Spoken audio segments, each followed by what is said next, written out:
I watched my father carry a wounded POW, and he whispered, "This is what makes us men." The roar of artillery, the chilling whistle of falling bombs, the acrid smell of smoke clinging to the air, these are the indelible sensory markers of war. We learn about it through dates, battles, and the stark calculus of victory and defeat. History books often present a monolithic narrative of conflict, a relentless tide of animosity where the lines between us and them are drawn in blood and reinforced by propaganda. Yet, beneath the din of destruction, a quieter, more profound narrative often unfolds, one whispered in moments of unexpected grace. It is the story of humanity's stubborn insistence on survival, not just of the body, but of the spirit. This is the story we aim to tell, a story that transcends the binary of victor and vanquished, of hero and villain. We are not here to sanitize the horrors of conflict, nor to diminish the suffering it inflicts. Instead, we seek to illuminate those rare, incandescent moments when the instinct for survival yielded to something far more powerful, the innate capacity for empathy, compassion, and even forgiveness, found in the most unlikely of circumstances. Imagine the grim landscape of the Eastern Front during the Second World War, a theater of unimaginable brutality where ideologies clashed with devastating force. Consider the chilling silence that descends after a fierce engagement, a silence pregnant with the ghosts of fallen soldiers and the lingering scent of death. It is in this stark, unforgiving reality that we find the genesis of our exploration. The prevailing narrative of this war, like many others, is one of stark division, of an unbridgeable chasm between opposing forces. Soldiers were trained to dehumanize their enemy, to see them as mere obstacles, as targets to be eliminated without question or remorse. The very act of warfare demanded a hardening of the heart, a suppression of natural human instincts that might otherwise impede the grim work of combat. Yet it is precisely within this crucible of dehumanization that the most potent acts of human connection can emerge, shining with an almost blinding intensity against the pervasive darkness. Our journey will take us into the heart of this paradox, exploring true accounts from the Second World War where individuals, standing on opposite sides of a deadly divide, chose a different path. We will delve into the untold stories, the hushed testimonies, and the faded ink of letters that speak of profound acts of human kindness amidst unspeakable violence. This is not a narrative of grand gestures that ended wars, for the reality is that such acts, however significant, rarely alter the grand sweep of history. Instead, this is a testament to the enduring power of individual choice, to the resilient spark of humanity that flickers even in the deepest darkness. We will witness soldiers, conditioned to kill, finding the strength to extend a hand of aid, to offer a moment of respite, to recognize the shared vulnerability of their fellow human beings, even those clad in the enemy's uniform. This script is a carefully woven tapestry, an emotional and historical mosaic designed to resonate with the deepest parts of our shared human experience. It aims to be both a historical document and an emotional journey, moving from the chilling tension of imminent conflict to the quiet solace of an unexpected act of compassion. We will explore how these moments, though often fleeting and unrecorded by official histories, leave an indelible mark on the individuals involved and, through their echoes, on us. The goal is not merely to recount historical events, but to distill their universal lessons, to remind ourselves and our audience that the capacity for good, for empathy, for recognizing the inherent dignity in another is a fundamental aspect of our being, a force that can and does survive even the most brutal of conflicts. It is about understanding that the very act of choosing compassion, when faced with the imperative to destroy, is perhaps the most profound definition of what it means to be human. Our exploration will be framed by the specific, poignant experience captured in the title. I watched my father carry a wounded POW, and he whispered, "This is what makes us men." This single, powerful image encapsulates the very essence of our endeavor. It presents a father, likely hardened by the realities of war, making a conscious decision that defies the prevailing ethos of conflict. The act of carrying a wounded enemy is a physical manifestation of a profound internal shift, a moment where the ingrained animosity gives way to a recognition of shared humanity. The whispered words, "This is what makes us men," are not a declaration of martial prowess or military victory, but a profound statement about character, about the ethical core that defines true strength. They suggest that true manhood, true humanity, lies not in the ability to inflict harm, but in the capacity for mercy, for care, for recognizing the inherent worth of another life, even when that life belongs to an adversary. This singular narrative serves as our anchor, a powerful and intimate lens through which we will examine the broader themes of empathy, sacrifice, and the enduring echoes of kindness that can survive the ravages of war. We will unpack the layers of this moment, exploring the context that led to it, the internal conflict it represents, and the lasting impact it had, not just on the father and the prisoner, but on the very understanding of what it means to be human in the face of overwhelming adversity. The Second World War, more than any other conflict in modern history, presented humanity with its starkest choices. It was a war of ideologies, of total mobilization, where the very fabric of societies was tested and often torn asunder. The scale of destruction was unprecedented, and the dehumanization of the enemy was a deliberate and pervasive tool of war. Propaganda machines worked tirelessly to paint the opposing side as monstrous, as subhuman, thereby justifying the unimaginable atrocities committed. In such an environment, any act of kindness towards an enemy was not just unusual, it was often dangerous, a defiance of deeply ingrained social and military norms. Yet, it is precisely in these extreme conditions that the resilience of the human spirit is most starkly revealed. We will explore the psychological underpinnings of such acts, drawing on insights from psychology and ethics to understand how altruism and empathy can manifest even when survival instincts are heightened and the pressures to conform to violent norms are immense. This script is an invitation to look beyond the battlefield statistics and strategic maneuvers, and to discover the quiet, persistent heartbeat of compassion that beat even amidst the thunder of war, offering a glimmer of hope that endures beyond the final shot. The harsh realities of the Eastern Front, particularly during the brutal winter campaigns, often stripped away any pretense of chivalry, reducing combatants to primal struggles for survival.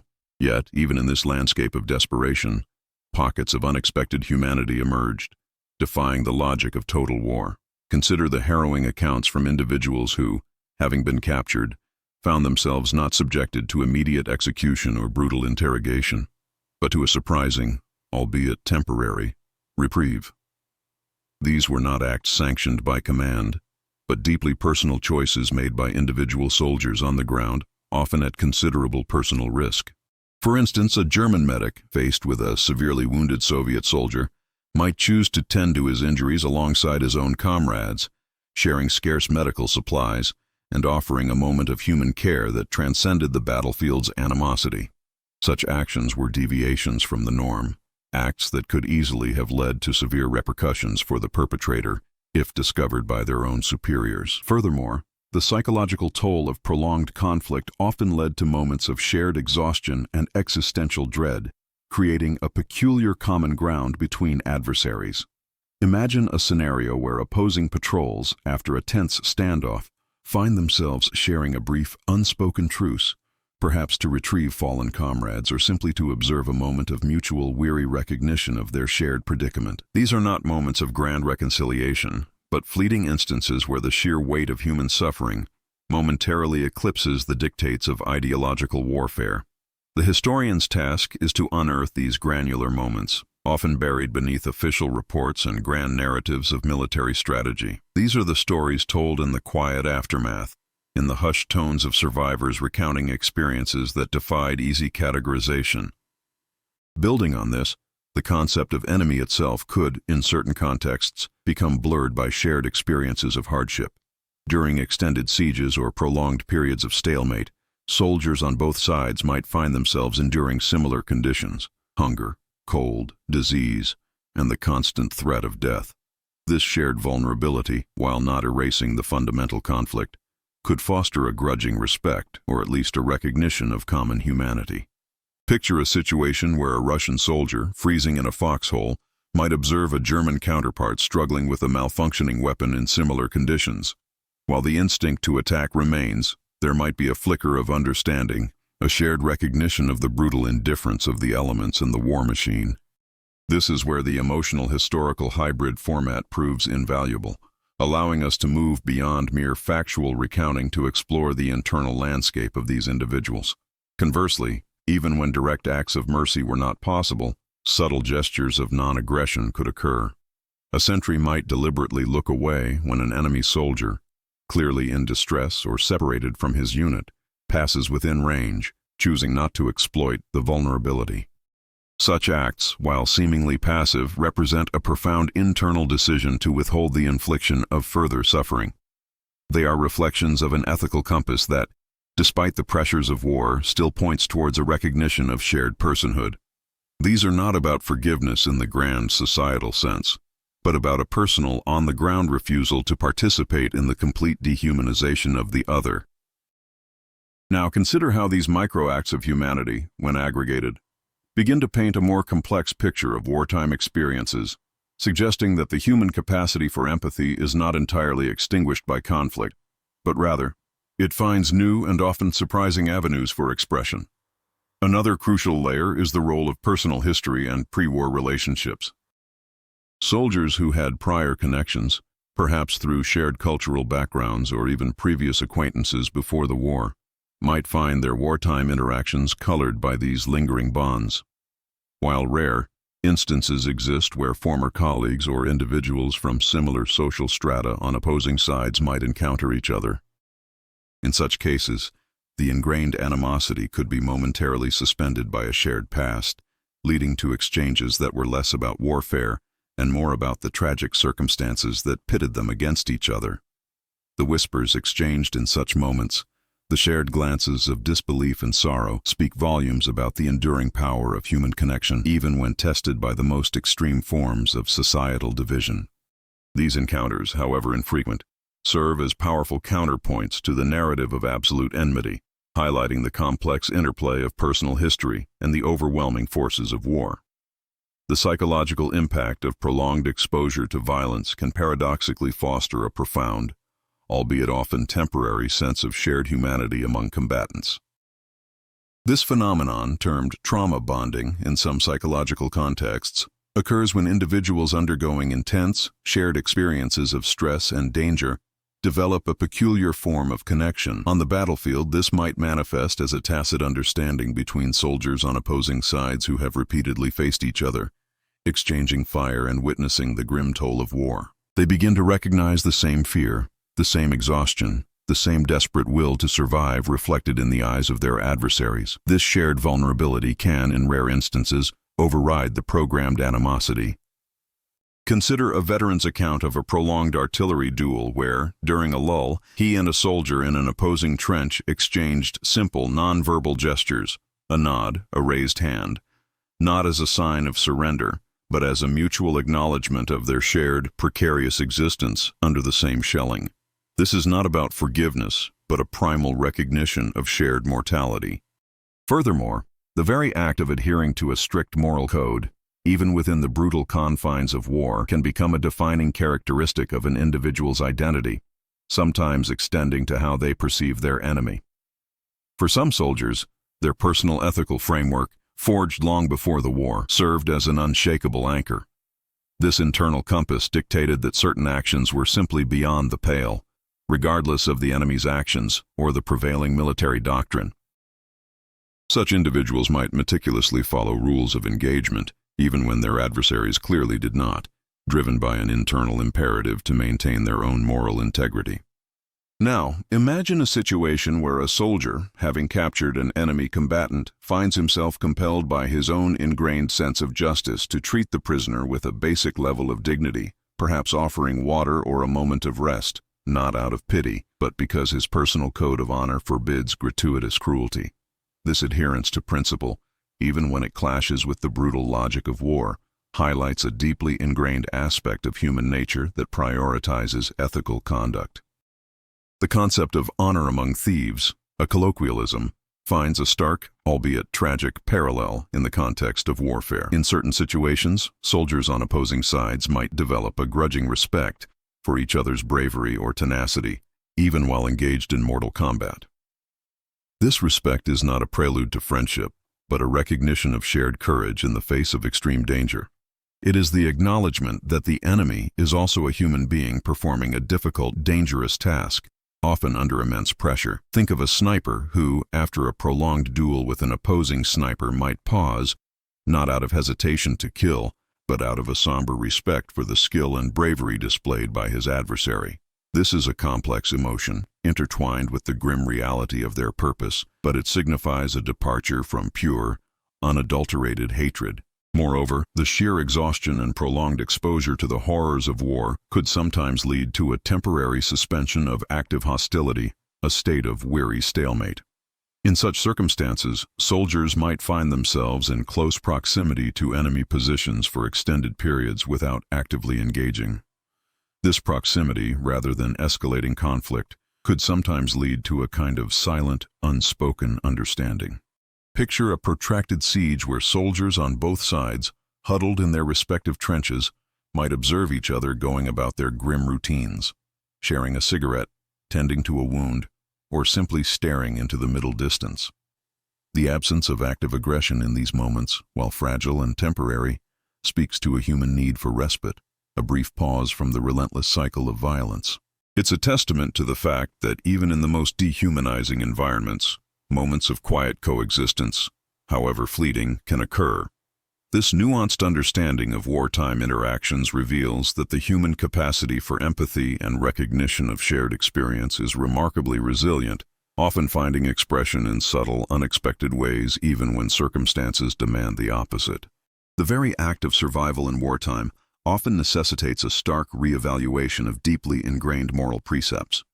Soldiers, thrust into situations demanding split-second decisions with life-or-death consequences, frequently found themselves confronting ethical dilemmas that had no easy answers. Consider the profound psychological burden placed upon a soldier ordered to execute prisoners who had surrendered. This directive, common in certain theaters of war, directly contradicted the innate human aversion to harming defenseless individuals. Now, imagine a young conscript, barely out of his teens, facing such an order. His internal struggle is not merely about fear of reprisal for disobedience, but a deep-seated conflict between his training and his conscience. The decision to refuse such an order, or to carry it out with profound internal resistance, speaks volumes about the resilience of individual morality. The act of carrying out the order, while seemingly compliant, often left indelible scars, manifesting as guilt, trauma, and a profound disillusionment with the very concept of warfare. Conversely, the rare instances of refusal, though fraught with peril, represented a victory of the individual spirit over the dehumanizing machinery of war.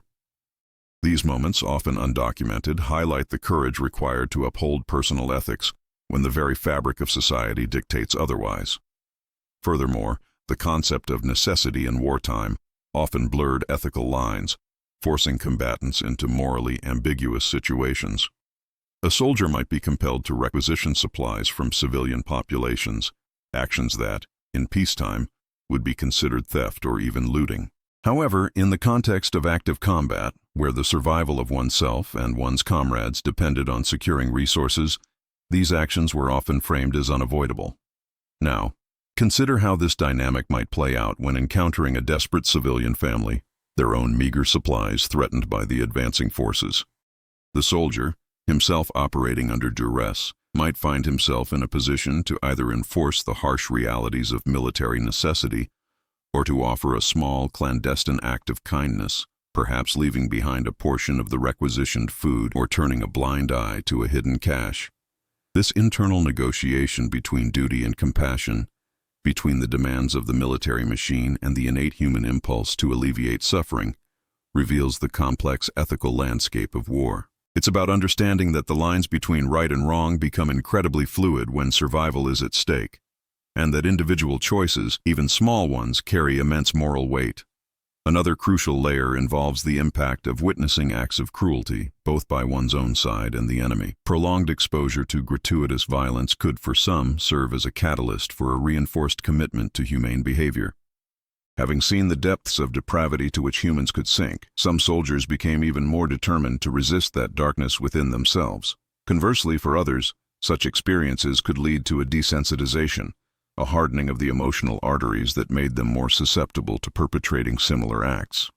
Imagine a soldier who witnesses the brutalization of civilians by his own comrades. This horrific spectacle might not only solidify his internal resolve to never participate in such acts, but could also, paradoxically, influence how he interacts with enemy combatants if the opportunity for mercy arose. He might see in them not just the enemy, but fellow humans who could also be victims of such barbarity. This internal processing of witnessed atrocities adds another dimension to understanding how empathy, or its absence, manifested during conflict. The role of personal sacrifice, often intertwined with acts of compassion, deserves particular attention. A soldier might risk severe punishment, or even their life, to aid a wounded enemy. This is not merely an act of kindness, it is a profound sacrifice, a deliberate choice to place the well-being of another, an adversary, above their own safety and adherence to military orders. Think of the medic who, under heavy fire, crawls into no man's land to retrieve a fallen enemy soldier, not to capture them, but to offer what little aid he can, knowing that his own life is in grave peril. This act transcends simple empathy. It embodies a willingness to bear a personal cost for the preservation of a life deemed expendable by the prevailing logic of war. Such actions, though seemingly isolated, underscore a fundamental aspect of human behavior, the capacity for selfless action, even when the immediate context offers no logical reward, and indeed presents significant risk. These are the profound, often silent demonstrations of our shared humanity, illuminating the enduring power of compassion that survives the crucible of war.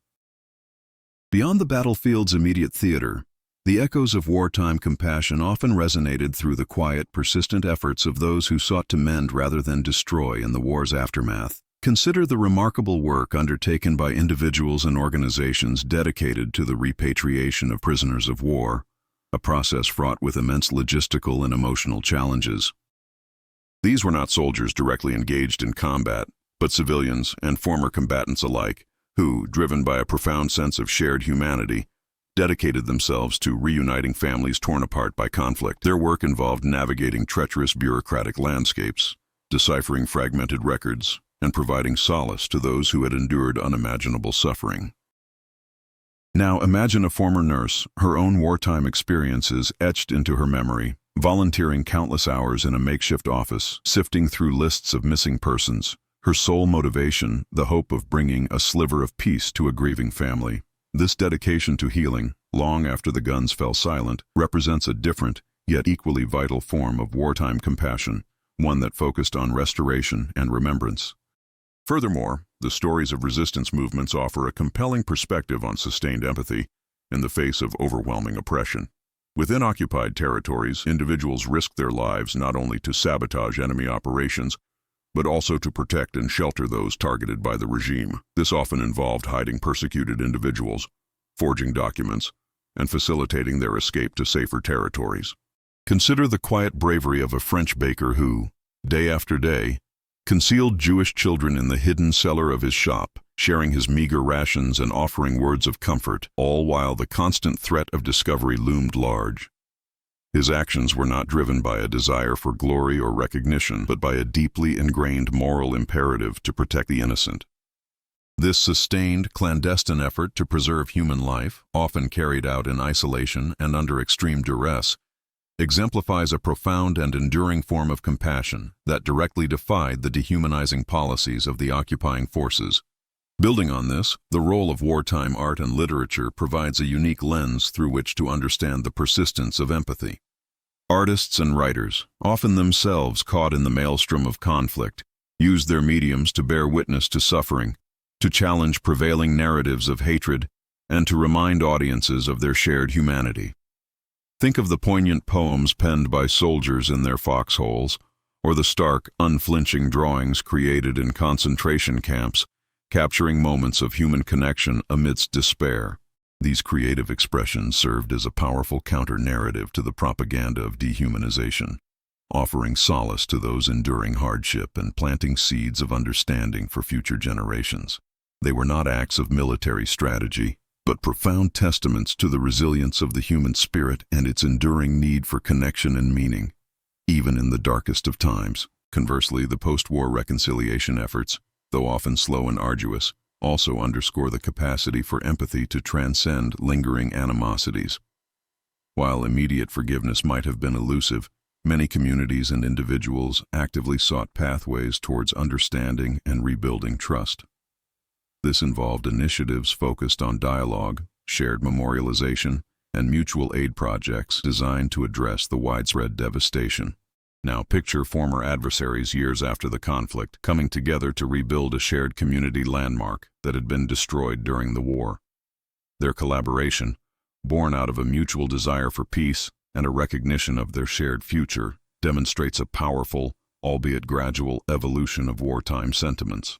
It shows that while the scars of conflict may remain, the human capacity for connection and cooperation can, over time, pave the way for healing and reconciliation, proving that compassion is not merely a fleeting moment of mercy, but a sustained force that can shape the future. The pervasive nature of wartime propaganda often sought to erase individuality from the enemy, reducing them to a faceless, monolithic entity driven by malice. Yet, even within the most rigidly controlled societies, personal testimonies and clandestine communications frequently revealed a starkly different reality. Consider the clandestine exchange of letters, often smuggled across front lines by sympathetic civilians or even rogue soldiers, that spoke not of hatred but of shared anxieties, familial concerns, and a longing for peace. A German soldier might write to his Polish counterpart, not about military objectives, but about the harvest back home, the health of his children, or the fear that gnawed at him during the long, cold nights.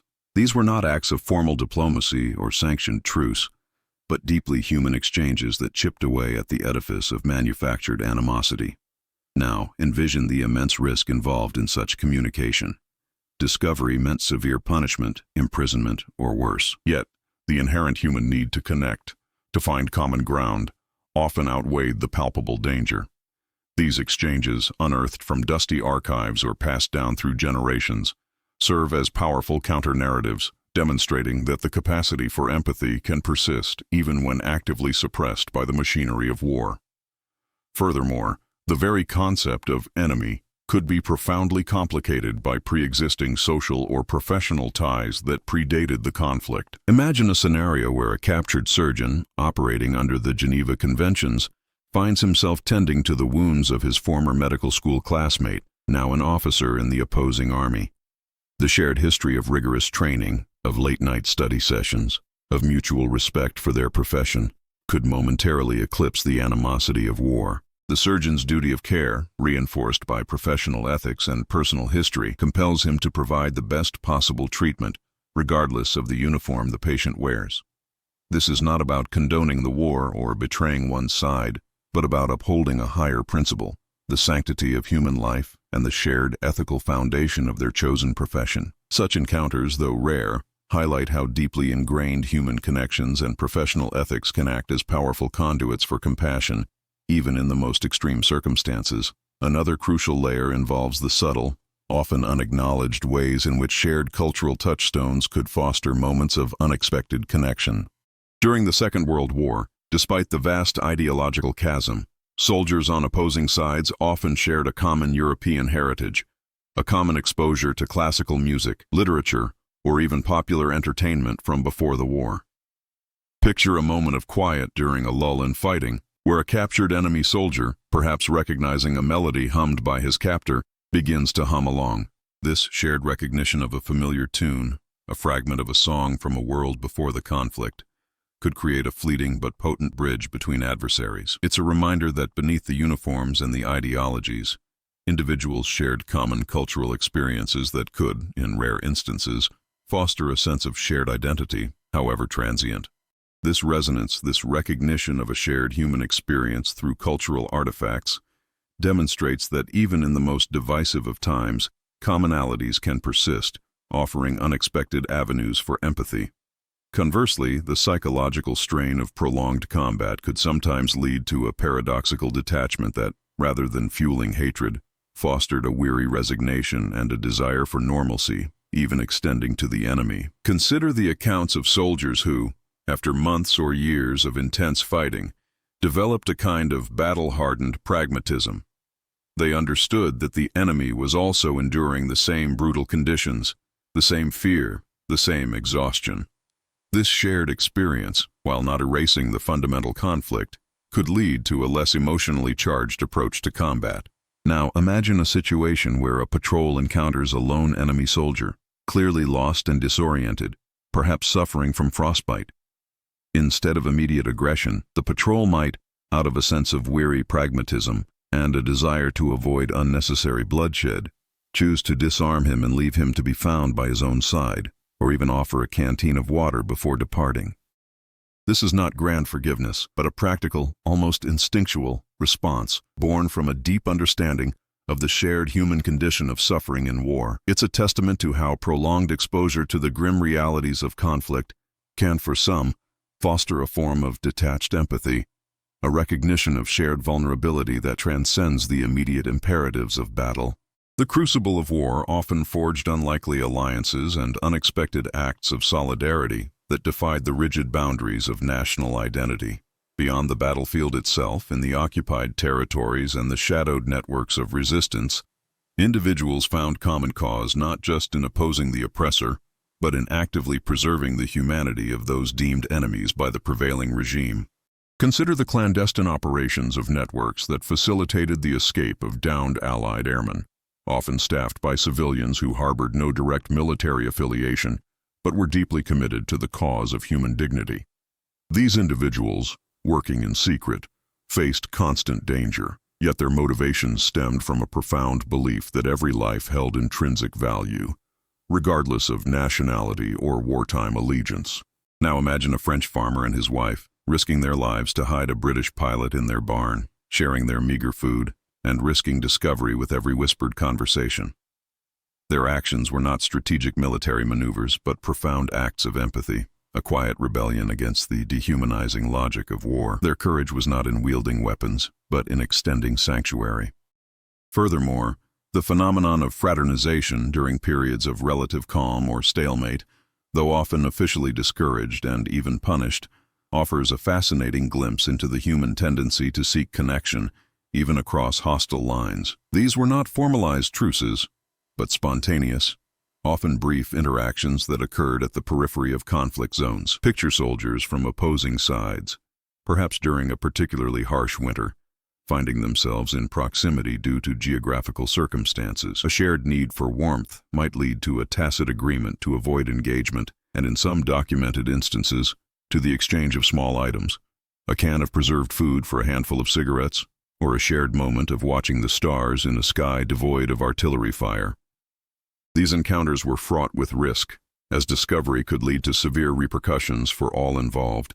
Yet they speak to a deep-seated human impulse to find common ground, to recognize the shared vulnerability of existence, even when clad in enemy uniforms. It's a testament to the fact that the instinct for mutual recognition can, at times, supersede the imperatives of conflict. Building on this, the aftermath of intense battles often presented scenarios where the roles of combatant and caregiver became blurred out of sheer necessity.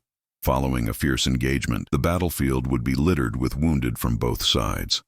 While official protocols might prioritize the care of one's own wounded, the sheer scale of casualties sometimes necessitated a more inclusive approach. Consider the accounts of medics, overwhelmed by the number of injured, who would tend to enemy soldiers alongside their own countrymen, driven by the medical imperative to save lives wherever possible. Now, imagine a young battlefield medic, his uniform stained with blood, working feverishly to staunch the bleeding of a German soldier while his own comrades lay nearby.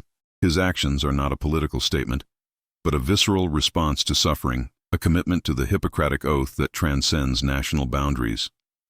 These moments, born out of the grim reality of mass casualties, highlight how the fundamental human drive to alleviate pain can assert itself even in the most brutal of circumstances. Conversely, the impact of shared cultural experiences, however limited, could sometimes create unexpected bonds that transcended the immediate conflict.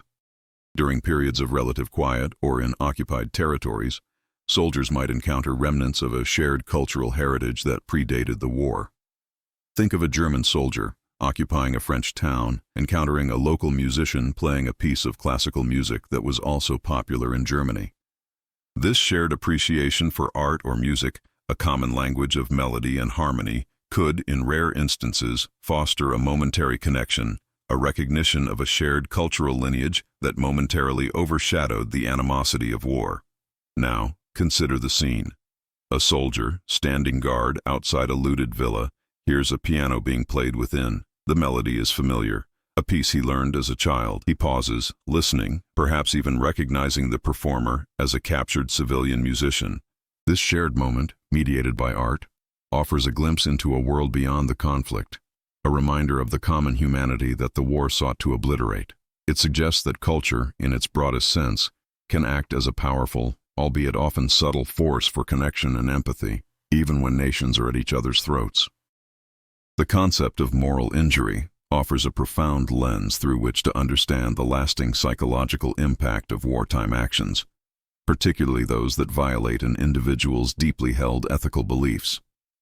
This isn't about the physical wounds of battle, but the internal damage inflicted when one is compelled to act or witnesses acts that transgress their moral compass. Now, consider how this applies when a soldier is forced to participate in actions that cause civilian suffering, even indirectly. Perhaps a pilot dropping ordnance on a target identified as military, only to later learn of significant civilian casualties. The guilt, shame, and moral distress that follow can be debilitating, creating a profound disconnect between the soldier's actions and their core values. This internal conflict, this sense of having betrayed one's own moral code, can manifest in various ways: nightmares, anxiety, depression, and a pervasive sense of worthlessness. It underscores that the true cost of war extends far beyond the immediate casualties, leaving invisible wounds that can fester for a lifetime. Furthermore, the phenomenon of moral residue provides a complementary perspective, suggesting that even when soldiers avoid direct moral injury, the cumulative experience of witnessing or participating in morally compromising situations leaves a lasting imprint. This residue isn't necessarily debilitating trauma, but rather a subtle, ongoing alteration of one's moral landscape.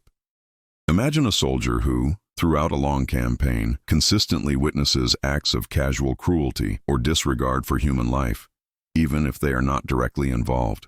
This constant exposure, this normalization of morally questionable behavior, can lead to a gradual erosion of sensitivity, a dulling of the moral senses.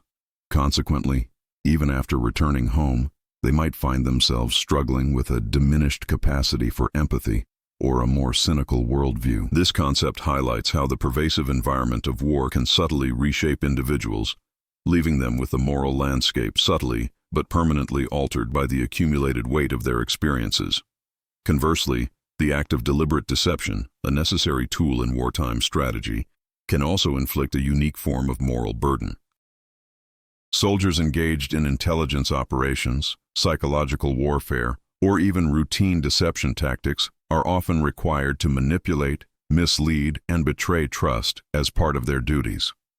Now consider the psychological toll on an operative tasked with cultivating a relationship with a source, only to ultimately betray that trust for strategic gain. The internal conflict arises from the violation of a fundamental human social contract, the expectation of honesty and reciprocity in relationships. This act of calculated betrayal, even when deemed militarily necessary, can create a profound sense of internal dissonance. It forces the individual to reconcile their actions with their innate understanding of right and wrong, often leading to feelings of self-loathing and a deep-seated distrust of their own capacity for genuine connection. This aspect of wartime ethics reveals how the very tools used to win conflicts can leave soldiers grappling with the ethical compromises they were forced to make. Another crucial layer involves the concept of moral disengagement, a psychological mechanism that allows individuals to bypass their internal moral standards when engaging in harmful behavior. This can manifest in various ways, such as dehumanizing the enemy, justifying one's actions through distorted reasoning, or diffusing personal responsibility by blaming others or the system. During wartime, these mechanisms are often amplified by propaganda and group pressure. Imagine a soldier who repeatedly tells himself that the enemy is not human, that they are animals who deserve no mercy. This cognitive distortion allows him to bypass his natural revulsion at violence, enabling him to carry out orders that would otherwise be unthinkable. Understanding moral disengagement is critical because it explains how ordinary individuals can participate in extraordinary acts of brutality. It highlights that the capacity for harm is not solely a matter of inherent malice, but often a consequence of psychological processes that allow individuals to distance themselves from the moral implications of their actions. This perspective is vital for comprehending the full spectrum of human behavior in war, from acts of profound compassion to those of horrifying cruelty. The pervasive influence of wartime ideologies often sought to create an impenetrable barrier between combatants, framing the enemy as fundamentally alien and devoid of human qualities. However, the persistence of shared cultural memories, even when distorted or suppressed, could occasionally create unexpected fissures in this ideological armor. Consider the instances where soldiers, separated by the chasm of war, found common ground in shared artistic or literary traditions that predated the conflict. Imagine a German soldier, stationed in occupied France, encountering a piece of music or a literary work that resonated with his own cultural upbringing. This shared appreciation, a recognition of a common heritage that transcended the immediate political divisions, could, in rare moments, foster a sense of unexpected kinship. Now, observe how such an encounter might play out. A soldier, tasked with guarding a captured civilian library, stumbles upon a volume of poetry by a beloved German author. The act of reading these familiar verses in a land now designated as hostile could momentarily transport him back to a time before the war, reminding him of shared human experiences and artistic sensibilities that the conflict sought to erase. This resonance, this echo of a shared cultural past, suggests that even the most potent ideological divides can be momentarily bridged by the enduring power of art and shared humanistic expression. Furthermore, the practicalities of military occupation often necessitated interactions that, while dictated by necessity, could inadvertently foster a degree of mutual understanding. In areas under occupation, soldiers were required to engage with civilian populations for logistical purposes, requisitioning supplies, maintaining order, or enforcing curfews. These interactions, however fraught with tension and power imbalance, invariably involved moments of direct human contact that exposed combatants to the daily realities of the occupied populace. Think of a quartermaster, tasked with securing provisions from a local village. His interactions with the villagers, while driven by military directives, inevitably involved direct communication, observing their struggles, and perhaps even witnessing acts of quiet resilience or desperation. Now consider how this dynamic might lead to a subtle shift in perception. During a routine requisition, a soldier might observe a mother carefully rationing food for her children, or an elderly man tending to his small garden with quiet determination. These glimpses into the daily lives of civilians, however brief, could chip away at the monolithic image of the enemy, revealing them as individuals with their own concerns, fears, and routines, much like those on the soldier's own side. This incremental exposure to the human dimension of the occupied population could, over time, subtly influence a soldier's perspective, fostering a grudging respect or at least a recognition of shared humanity. Another crucial layer involves the impact of witnessing acts of bravery or profound resilience from the enemy side. While military training emphasized viewing adversaries as obstacles to be overcome, the direct observation of courage, sacrifice, or exceptional skill could, in some instances, elicit a grudging admiration.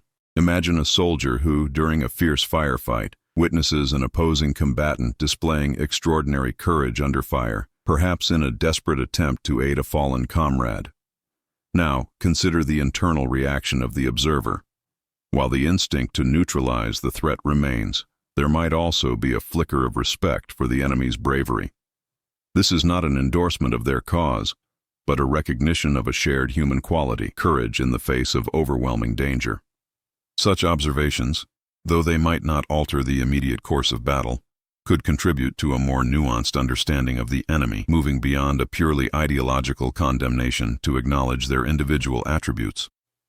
This complex interplay of animosity and grudging respect highlights that human perceptions are rarely monolithic, even in the extreme context of warfare. The concept of moral licensing, where engaging in a morally good act can paradoxically make an individual more likely to commit a morally questionable one later, also finds a complex application in wartime. However, a counterpoint exists in how acts of profound compassion, even when seemingly isolated, can reinforce an individual's commitment to their moral code. Consider a soldier who risks severe punishment to offer aid to a wounded enemy. Now, think about the internal reinforcement this act provides. The successful navigation of a morally fraught situation in accordance with one's values can strengthen that individual's resolve to uphold those values in future encounters. This is not about a quid pro quo, but about the internal validation derived from acting in alignment with one's conscience. Such acts, rather than licensing subsequent transgressions, can serve as anchors, reinforcing the individual's moral identity and demonstrating that the capacity for profound empathy can, in fact, be strengthened by its courageous exercise, even in the most unyielding of circumstances. The psychological impact of witnessing acts of profound cruelty can, paradoxically, serve as a catalyst for a reinforced commitment to humane behavior in some individuals. Having seen the depths of depravity to which humans could sink, some soldiers became even more determined to resist that darkness within themselves. Conversely, for others, such experiences could lead to a desensitization, a hardening of the emotional arteries that made them more susceptible to perpetrating similar acts. Imagine a soldier who witnesses the brutalization of civilians by his own comrades. This horrific spectacle might not only solidify his internal resolve to never participate in such acts, but could also, paradoxically, influence how he interacts with enemy combatants if the opportunity for mercy arose. He might see in them not just the enemy, but fellow humans who could also be victims of such barbarity. This internal processing of witnessed atrocities adds another dimension to understanding how empathy, or its absence, manifested during conflict. The role of personal sacrifice, often intertwined with acts of compassion, deserves particular attention. A soldier might risk severe punishment, or even their life, to aid a wounded enemy. This is not merely an act of kindness, it is a profound sacrifice, a deliberate choice to place the well-being of another, an adversary, above their own safety and adherence to military orders. Think of the medic who, under heavy fire, crawls into no man's land to retrieve a fallen enemy soldier, not to capture them, but to offer what little aid he can, knowing that his own life is in grave peril. This act transcends simple empathy. It embodies a willingness to bear a personal cost for the preservation of a life deemed expendable by the prevailing logic of war. These moments, though often undocumented, highlight the courage required to uphold personal ethics when the very fabric of society dictates otherwise. They underscore a fundamental aspect of human behavior, the capacity for selfless action, even when the immediate context offers no logical reward and, indeed, presents significant risk.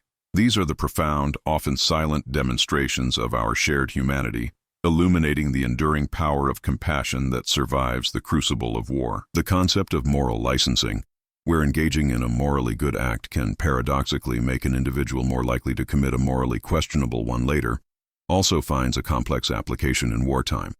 However, a counterpoint exists in how acts of profound compassion, even when seemingly isolated, can reinforce an individual's commitment to their moral code. Consider a soldier who risks severe punishment to offer aid to a wounded enemy. Now, think about the internal reinforcement this act provides. The successful navigation of a morally fraught situation in accordance with one's values can strengthen that individual's resolve to uphold those values in future encounters. This is not about a quid pro quo, but about the internal validation derived from acting in alignment with one's conscience. Such acts, rather than licensing subsequent transgressions, can serve as anchors, reinforcing the individual's moral identity and demonstrating that the capacity for profound empathy can, in fact, be strengthened by its courageous exercise, even in the most unyielding of circumstances. The pervasive influence of wartime ideologies often sought to create an impenetrable barrier between combatants, framing the enemy as fundamentally alien and devoid of human qualities. However, the persistence of shared cultural memories, even when distorted or suppressed, could occasionally create unexpected fissures in this ideological armor. Consider the instances where soldiers, separated by the chasm of war, found common ground in shared artistic or literary traditions that predated the conflict. Imagine a German soldier stationed in occupied France encountering a piece of music or a literary work that resonated with his own cultural upbringing. This shared appreciation, a recognition of a common heritage that transcended the immediate political divisions, could, in rare moments, foster a sense of unexpected kinship. Now, observe how such an encounter might play out. A soldier, tasked with guarding a captured civilian library, stumbles upon a volume of poetry by a beloved German author. The act of reading these familiar verses, in a land now designated as hostile, could momentarily transport him back to a time before the war, reminding him of shared human experiences and artistic sensibilities that the conflict sought to erase. This resonance, this echo of a shared cultural past, suggests that even the most potent ideological divides can be momentarily bridged by the enduring power of art and shared humanistic expression. Furthermore, the practicalities of military occupation often necessitated interactions that, while dictated by necessity, could inadvertently foster a degree of mutual understanding. In areas under occupation, soldiers were required to engage with civilian populations for logistical purposes, requisitioning supplies, maintaining order, or enforcing curfews. These interactions, however fraught with tension and power imbalance, invariably involved moments of direct human contact that exposed combatants to the daily realities of the occupied populace. Think of a quartermaster tasked with securing provisions from a local village.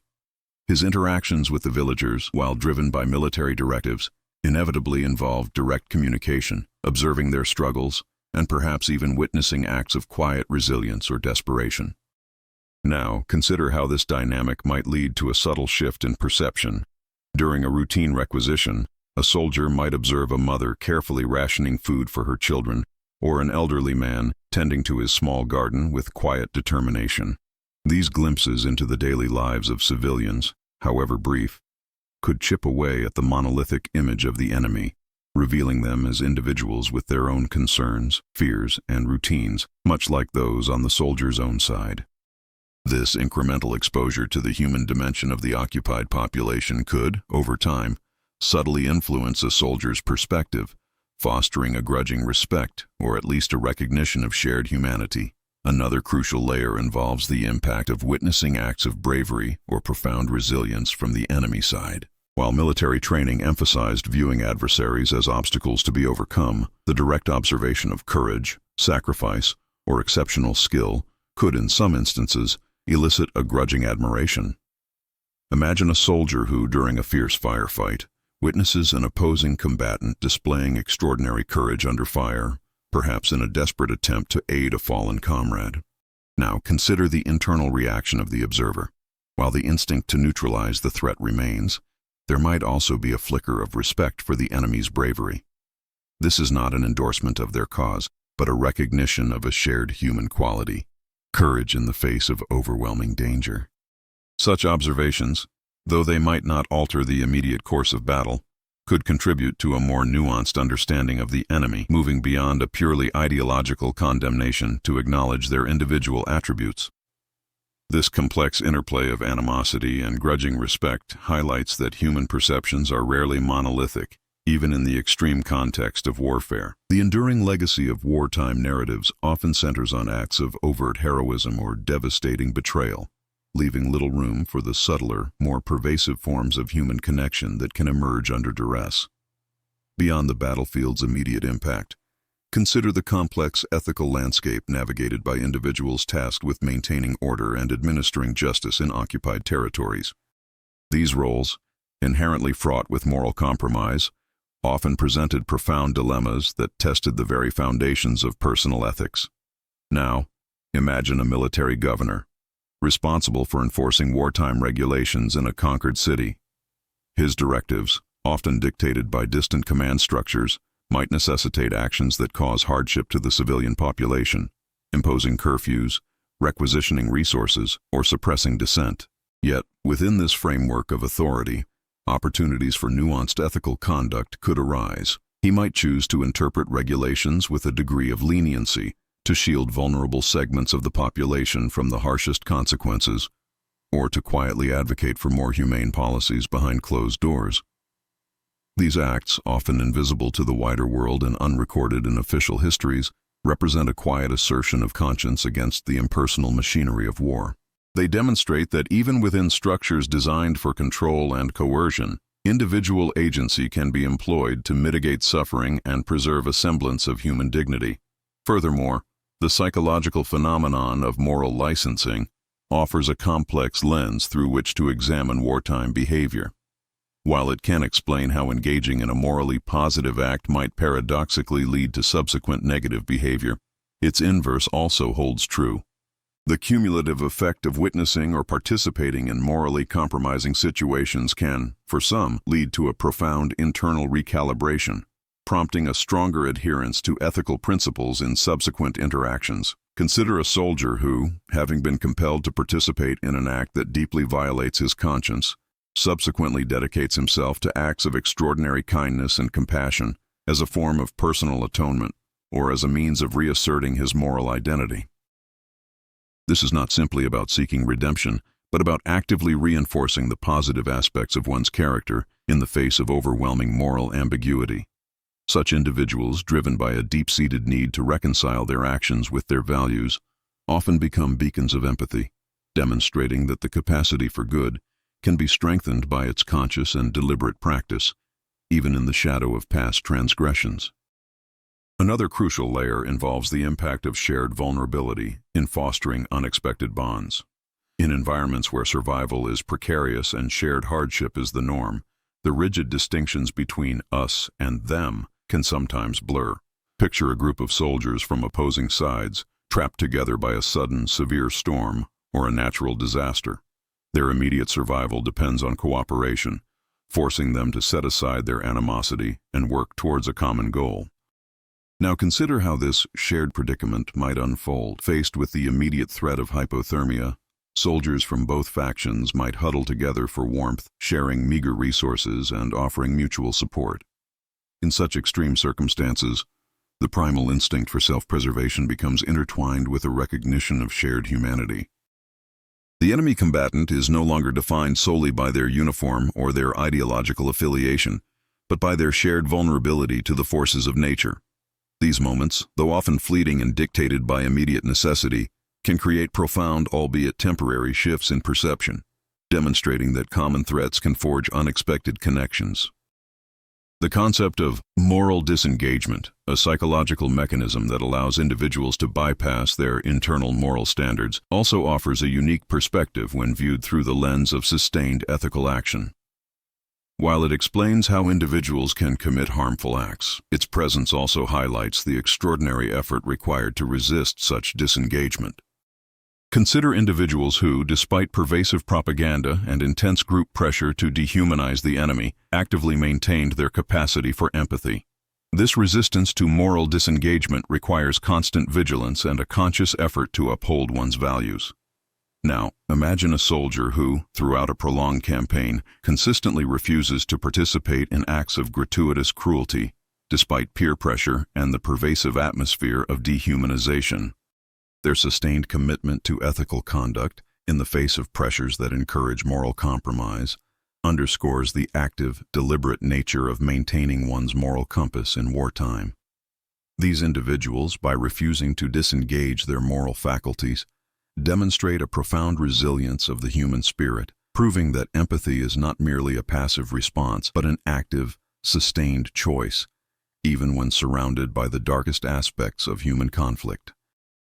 The complex interplay of propaganda and individual perception during wartime frequently created a stark dichotomy between the idealized enemy of state-sponsored narratives and the lived reality encountered on the ground.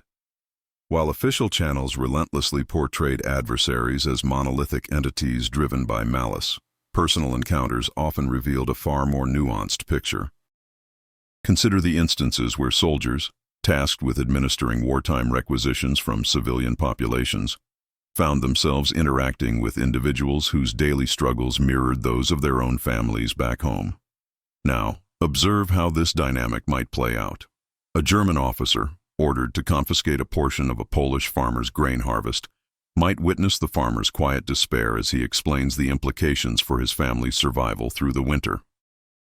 The officer, perhaps having experienced similar anxieties about resource scarcity on the Eastern Front, might find his ingrained perception of the enemy challenged by this direct humanizing encounter. This isn't about condoning the occupation, but about how the shared reality of scarcity and the struggle for sustenance can create unexpected moments of empathy, chipping away at the dehumanizing narratives. Building on this, the subtle but significant impact of shared wartime routines, even between adversaries, could foster a peculiar form of mutual recognition. In protracted sieges or static trench warfare, soldiers on opposing sides often developed predictable patterns of activity. They witnessed each other's sentry changes, observed moments of respite, and became accustomed to the ambient sounds of the other's presence. Picture a scenario where, during a prolonged stalemate, soldiers on both sides might engage in the mundane tasks of survival, repairing fortifications, preparing meager meals, or tending to minor injuries, all within earshot or visual range of their adversaries. This shared rhythm of existence, this constant, low-level awareness of the enemy's presence and their parallel struggles, could foster a form of tacit understanding. It wasn't an alliance, but a recognition of shared experience in enduring the same brutal conditions. Consequently, when direct engagement did occur, it might be tempered by this underlying awareness of the adversary's own precarious situation, transforming the enemy from an abstract threat into a fellow participant in the grim theater of war.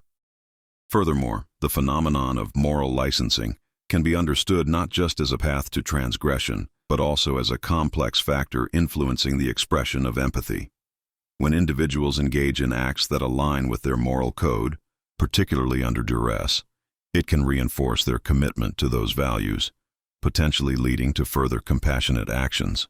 Conversely, the constant exposure to morally compromising situations can wear down an individual's defenses. Consider a soldier who, having witnessed or participated in egregious acts, feels a profound sense of moral fatigue. This exhaustion might lead them to seek out opportunities for positive reinforcement, not through grand gestures, but through small, controlled acts of kindness. Perhaps they might offer a moment of respite to a captured enemy soldier, not out of deep emotional connection, but as a way to reassert their own internal sense of decency and counteract the moral erosion they feel. This isn't about negating past transgressions, but about the human drive to find balance and reaffirm one's moral identity, even in the most challenging circumstances. Another crucial layer involves the impact of personal history and pre-war relationships in shaping wartime interactions. While official narratives often sought to erase individual identities, remnants of past connections could, in rare instances, resurface and influence behavior. Imagine a situation where a soldier encounters an adversary who, through a chance recognition of a shared hometown, a common acquaintance, or even a familiar turn of phrase, triggers a memory of a life before the war. Now consider how this might manifest. A Soviet soldier, interrogating a captured German officer, might recognize the officer's surname as belonging to a family he knew in his youth. This sudden connection to a shared past, a reminder of a time when such distinctions were irrelevant, could momentarily soften the adversarial dynamic. It doesn't erase the conflict, but it introduces a personal dimension, transforming the enemy from a mere designation into a complex individual with a history, potentially opening a sliver of space for empathy, or at least a more nuanced perception. This demonstrates that the human capacity to recall and be influenced by personal connections can persist, offering unexpected avenues for compassion even amidst wholesale conflict. Reflecting on this journey through the shadowed landscapes of conflict, we've witnessed the remarkable resilience of the human spirit against the relentless tide of animosity. The narratives we've encountered, though born from the crucible of war, speak to a profound, often quiet insistence on our shared humanity. They illustrate how, even when the world seemed intent on drawing immutable lines of division, the intricate threads of empathy and recognition found ways to weave through the fabric of conflict, defying the very logic of warfare. These moments, often occurring at the periphery of grand historical accounts, illuminate a persistent undercurrent of connection that refuses to be extinguished by the prevailing darkness. As we stand on the precipice of our final contemplation, it becomes clear that the echoes we've explored are not merely isolated incidents of kindness, but rather manifestations of a deeper, more fundamental aspect of our collective being. The experiences we've delved into, from the clandestine exchanges of a hushed word to the unspoken truce of weary adversaries, collectively point towards a universal truth, that the capacity for compassion is not extinguished by violence, but rather it is often in its starkest opposition that its true strength and enduring nature are revealed. These are not simply anecdotal curiosities. They are vital pieces of a larger human tapestry, demonstrating an inherent drive towards connection that can, and does, survive even the most brutal of circumstances. The cumulative weight of these insights suggests a powerful undercurrent of hope, a testament to the enduring light that can persist even in the deepest trenches. In light of these insights, the path towards our concluding thoughts becomes clearer, illuminated by the persistent glow of these historical fragments. The convergence of these individual acts, when viewed collectively, paints a compelling portrait of humanity's enduring capacity for grace. It is as if, through these diverse expressions of empathy, a universal language has been spoken, a testament to our interconnectedness that transcends the artificial boundaries imposed by conflict. As we pivot towards our final reflection, we carry with us the understanding that these moments, though seemingly small against the vast canvas of war, possess a gravity that resonates far beyond their immediate context, shaping our understanding of what it truly means to endure and what it means to be human. The lessons gleaned from these echoes are not merely historical footnotes. They are foundational to our understanding of ourselves and our potential for connection, even in the face of overwhelming adversity. The cacophony of war, with its chilling pronouncements of division and destruction, often seeks to silence the subtler, more profound frequencies of human connection. Yet as we have journeyed through the stark realities of the Second World War, we've unearthed a counter-narrative, a testament to the enduring power of empathy that persists even when the very foundations of humanity seem to crumble. These are not tales of grand victories or sweeping reconciliations, but rather intimate glimpses into moments where the shared vulnerability of the human condition transcended the brutal logic of conflict. They are whispers in the storm, quiet affirmations that the instinct to connect, to offer solace, to recognize the flicker of life in another's eyes, is as potent a force as any weapon forged in the fires of war. What emerges from these historical fragments is not a denial of the horrors endured, but a profound understanding of humanity's dual capacity for both immense cruelty and extraordinary kindness. The soldiers who offered a gesture of aid, the civilians who risked everything to shelter the vulnerable, the individuals who found common ground in a shared melody or a fleeting memory. These acts were not anomalies. They were, in their own quiet way, declarations of defiance against the dehumanizing forces that war unearths. They serve as powerful reminders that even when ideologies clash and nations are pitted against each other, the fundamental essence of humanity, our capacity for compassion, our innate recognition of shared suffering, remains an unyielding constant. This enduring spirit, this stubborn insistence on recognizing the other as fellow traveler on the precarious journey of existence, is the true echo that resonates through time. The stories we have explored are not simply historical curiosities. They are living testaments to the choices individuals make when confronted with the ultimate test of their character. They reveal that true strength often lies not in the capacity to inflict harm, but in the courage to extend a hand of mercy, to acknowledge a shared fate, and to choose connection over animosity. This profound insight offers a powerful perspective that the seeds of reconciliation and understanding are not sown in the grand pronouncements of treaties, but in the quiet personal acts of empathy that occur in the unlikeliest of circumstances. These moments, however small, possess an inherent power to reshape individual perceptions and, in doing so, to subtly alter the very fabric of human interaction. They underscore that the most impactful revolutions are often internal, born from a conscious choice to embrace our shared humanity. Ultimately, the echoes of humanity we've traced through the Second World War offer a timeless message of hope. They remind us that even in the darkest of trenches, where despair and hatred seem to reign supreme, the light of compassion can and does survive. Kindness does not end wars, but it undeniably survives them, leaving an indelible mark on the human spirit. The true practice begins now, in our own lives, in our daily interactions, in our willingness to see the humanity in those around us, especially when it is most challenging. It is in these everyday choices, these small but significant acts of empathy, that we honor the legacy of those who, in the midst of unimaginable conflict, chose to remember what truly makes us